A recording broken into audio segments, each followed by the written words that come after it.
Yes, children, today we shall start with try these on page number 43 on the topic understanding quadrilaterals. ठीक है. The first question is take a regular hexagon. ठीक है.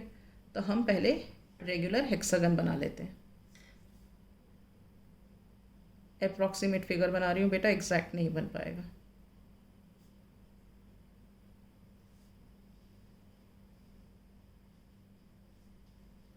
ठीक है. हम ये मानते हैं कि ये रेगुलर हेक्सागन है. रेगुलर हेक्सागन का मतलब क्या होता है? सारे साइड्स इक्वल लेंथ, ये साइड, ये साइड, ये साइड, ये साइड, ये साइड, ये side, all are in equal in length.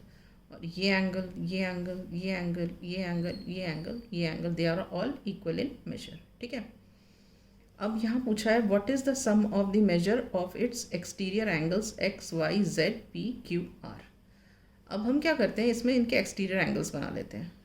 इसको एक्सटेंड करेंगे तो हमें ये एंगल मिल गया x. ठीक है. इसे एक्सटेंड करेंगे तो हमें ये एंगल मिल गया y. इसको एक्सटेंड करेंगे तो हमें ये एंगल मिल गया z. इसको एक्सटेंड करेंगे तो हमें ये एंगल मिल गया p. इसको एक्सटेंड करेंगे तो ये हमें एंगल मिल गया q. इसको एक्सटेंड करेंगे तो हमें ये एंगल मिल गया r. और हमने अभी लास्ट क्लास में फॉर्मूलाज डिस्कस किए थे कि sum of all the angles of sum of all the exterior angles of the polygon is 360 degree. तो हमारा ये फर्स्ट पार्ट क्या हो गया? sum of the measures of the exterior angles is 360 degree. मतलब angle x plus angle y plus angle z plus angle p plus angle q plus angle r that is equal to 360 degree. ये हो गया हमारा first part. अब second part क्या है? Is x equal to Y equal to Z equal to P equal to Q equal to R why. अब ये पूछ रहे हैं कि ये सारे जो एक्सटीरियर एंगल्स हैं ये इक्वल होंगे और क्यों होंगे. तो रेगुलर पॉलीगॉन में क्या होता है? सारे इंटीरियर एंगल्स इक्वल होते हैं और सारे साइड्स भी इक्वल होते हैं. तो जब सारे इंटीरियर एंगल्स इक्वल होंगे तो डेफिनेटली इनके एक्सटीरियर एंगल्स भी इक्वल होंगे. ठीक है.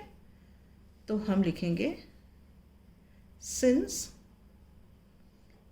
All the interior angles of a regular hexagon are equal, so all the exterior angles will also be equal. ठीक है. इसलिए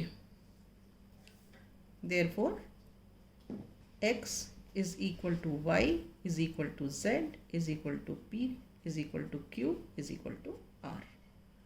ऑल राइट. अब हमारा आ गया थर्ड पार्ट.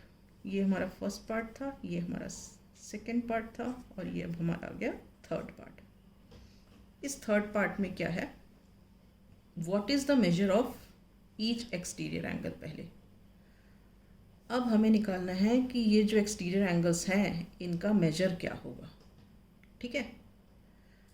तो जब ये सारे एंगल्स इक्वल हैं तो हम मान लेते हैं कि लेट ये सारे एंगल्स A हैं. ठीक है. तो we assume let angle X equal to angle Y equal to angle Z equal to angle P equal to angle Q equal to angle R is equal to A. मतलब ये सारे के सारे A हैं. Right. Now according to exterior angle property. Sum of all the exterior angles is equal to 360 degree. तो इसका मतलब क्या है? यहाँ पे हमने देखा था x plus Y plus Z plus P plus Q plus R is 360 degree. अब ये सारे तो हमारे a हैं, तो हम इन सब की जगह पे क्या लिख सकते हैं? a. तो कितनी बार a लिखेंगे? 1 2 3 4 5 6, 6 बार a लिख देंगे. a plus a plus a plus a plus a plus a is equal to 360 degree. इसका मतलब क्या हुआ? 6 बार है तो 6a is equal to 360 degree. तो a कितना हुआ? 360 डिवाइडेड बाय 6. ठीक है, तो कट कर सकते हैं. 6 1 6, 6 6 36 और 0 60 डिग्री. इसका मतलब क्या हुआ? एंगल x 60 है, एंगल y भी 60 है, एंगल z भी 60 है, एंगल p भी 60 है, एंगल q भी 60 है और एंगल r भी 60 डिग्रीज है. राइट. अब सेकेंड पार्ट क्या है? ये फर्स्ट पार्ट था. सेकेंड पार्ट क्या है? हमको निकालना है इंटीरियर एंगल. अब देखो, अगर तुमको एक्सटीरियर पता है तो तुम इंटीरियर निकाल सकते हो. क्यों? क्योंकि exterior plus interior is equal to what? 180 degree. तो हम यहाँ लिखेंगे we know that exterior angle plus interior angle is equal to 180 degree. किस तरह? लीनियर पेयर हमने पढ़ा है. ठीक है, तो हमने एक्सटीरियर एंगल कितना निकाल लिया? 60 डिग्री. तो we put it here 60 degree plus interior angle equal to 180 degree. तो इंटीरियर एंगल क्या हुआ? 180 degree minus 60 degree. This is equal to 180 degree. ठीक है, तो हमने क्या देखा कि एक्सटीरियर एंगल हमारा है 60 डिग्री और इंटीरियर एंगल हमारा क्या है? 120 degree. All right, now we come to the next question.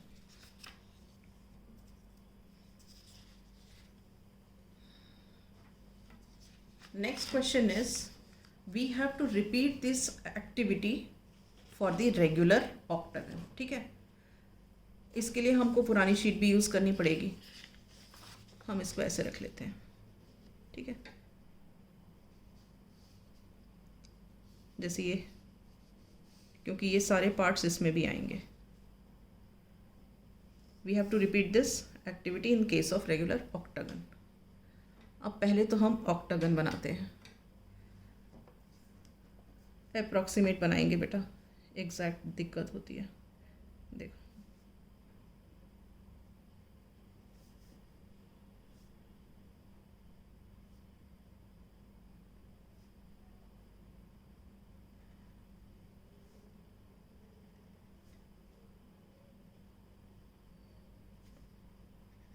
ठीक है, ये देखो मैंने कोशिश की है बनाने की ऑक्टागन. ऑक्टागन क्या होता है? 8 साइडेड फिगर होता है. 1 2 3 4 5 6 7 8. राइट. अब यहाँ पे पहले वाले क्वेश्चन में क्या था? What is the sum of the measures of its exterior angles.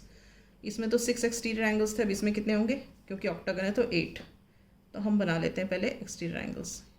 ये देखो, ये ए, इसको एक्सटेंड किया, बी, इसको एक्सटेंड किया, सी, इससे एक्सटेंड किया, डी, इससे एक्सटेंड किया, ई, इससे एक्सटेंड किया, एफ, इसको एक्सटेंड किया, जी, इससे एक्सटेंड किया, एच. काउंट करो कितने हो गए एंगल्स? 1 2 3 4 5 6 7 8 एंगल्स हो गए. ठीक है, तो अब पूछा है what is the sum of the measures of exterior angles. तो क्या है sum of the measures? Sum of the measures of exterior angles of octagon. This is equal to what? That is A plus B plus C plus D plus E plus F plus G plus H. This is equal to 360 degree. ठीक है, because हम जानते हैं sum of all the exterior angles is 360 degree. अब यहाँ पे बोल रहे हेक्सागन में नेक्स्ट पार्ट क्या था? Is x equal to Y equal to Z, मतलब कि सारे एक्सटीरियर एंगल्स इक्वल हैं. क्यों? तो यहाँ पे भी सारे एक्सटीरियर एंगल्स इक्वल क्यों हैं? क्योंकि ये रेगुलर ऑक्टागन है. रेगुलर ऑक्टागन में सारे इंटीरियर एंगल्स इक्वल होते हैं और सारे साइड्स भी इक्वल होते हैं. तो जब इंटीरियर एंगल्स इक्वल हैं तो एक्सटीरियर एंगल्स भी इक्वल होंगे. तो हम सेकेंड पार्ट में क्या लिखेंगे? Since the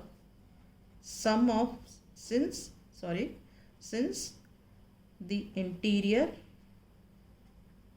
angles of the octagon are equal, so all the exterior angles of the octagon will be equal. ठीक है.